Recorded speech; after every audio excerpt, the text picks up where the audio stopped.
So Anthony, I'll go right back to you because you got the Phillies jersey on, and I think we got to give you the floor first on this one. Phillies Cards, Game 1, and the Phillies have the longest odds of any playoff team to win the World Series. They're plus 3,000 on BetMGM for the series, as we've highlighted, plus 110. That's Anthony's favorite future for this wild card round. What do you make of the Phillies? I would imagine it's a Phillies angle, a Phillies play in Game 1. Yeah, the Phillies' first 5 is minus 110 at BetMGM as of recording, and I love that bet. I think that is a clear misprice on Zach Wheeler versus Jose Quintana. Quintana's about a run worse based on pretty much every projection you can look at, and that's just based on this season. Wheeler has looked elite since coming back from injury. He missed about 3 weeks in late August, early September. There was some concerns about him. It seemed like the Phillies were just kind of resting him. He's come back. He's made 3 starts. He's pitched 15 innings. He has now allowed 1 run. He struck out 15 and he's walked 1. So that's a dominant showing from Wheeler. Extremely impressive. And he faced, like I said, he faced the Cardinals twice and dominated them in both of those matchups. The game gets tighter once you get to the bullpen. Wheeler has not thrown more than 73 pitches.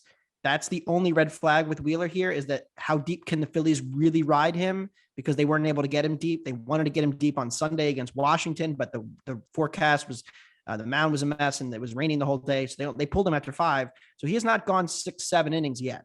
That is the only red flag, but in a first 5 bet, you don't have to worry about that. Phillies have the better lineup, better split, better starter by a full run. Love the Phillies' first 5. Okay, Colin, you've yet to weigh in on the series, the game. How are you approaching Game 1 from a best bet for this series, Phillies Cardinals Game 1? Yeah, Rays Guardians, I went first 5. Anthony went full game. Phillies Cardinals, Anthony went first 5. I'm going full game. I trust the Phillies the whole way. It's actually funny. This line opened around the Phillies were more significant underdogs before we knew who was starting for St. Louis. It's kind of a surprise to some that they went with Jose Quintana. That line moved in Philly's direction, but I don't think it moved enough. I agree with Anthony there. Still like Philly there at minus 110. Mentioned the starting pitcher edge. And it's funny because the assumption is that St. Louis went with Quintana because they want a lefty on the mound to combat Bryce Harper and Kyle Schwarber. But Philly's actually a better offensive team against left-handed pitching overall. 115 weighted runs created plus, ranked 6th in all of Major League Baseball. Quintana has been phenomenal for the Cardinals since they acquired him from Pittsburgh. Since the start of September, he made 6 starts as a 0.81 ERA. One of those 6 starts came against the Dodgers, so give him full credit for that. The other starts came against the Nationals, Reds, the fading Brewers, and twice against the Pirates. So I'm not fully believing that Quintana is a good enough pitcher to go toe-to-toe with Zach Wheeler here. You know, he's been beating his peripherals all season long. 2.93 ERA, 3.85 expected ERA, 3.72 expected FIP, but Wheeler still beats him in every way, shape, and form. You talk about the bullpen edges. It's like sitting here with lights out bullpen. Phillies bullpen has been much improved this season. I think that the bullpens are essentially a wash. If you look at the defensive metrics, the Cardinals have obviously been one of the best defensive teams in baseball for a couple of years running now. If you look at the Phillies defensive metrics, they're pretty far down there. No, it's but bad. if you just break it up by the first half to second half, Phillies defense is a lot better in the second half since they acquired Brandon Marsh, made some changes. The Phillies defense isn't as bad as advertised, I guess, is what I'm saying. So I don't give St. Louis as big of an edge there as you might think.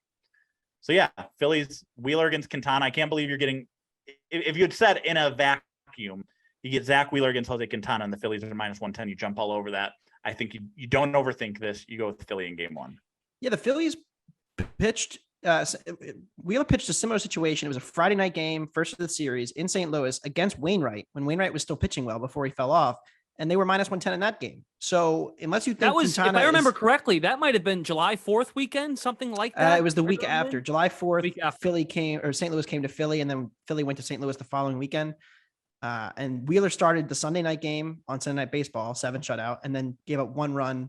Gave up no runs again, 7 shutout again that Friday night. So, I'm not, obviously that's like 2 games of a sample, but my point is the numbers on those closes were minus 110 against Wainwright on the road. Now it's minus 110 against Quintana on the road. Not much else has changed. I mean, Brandon Marsh came in. It looks like hometown boy Matty Vierling is going to get the start in center, better against lefties.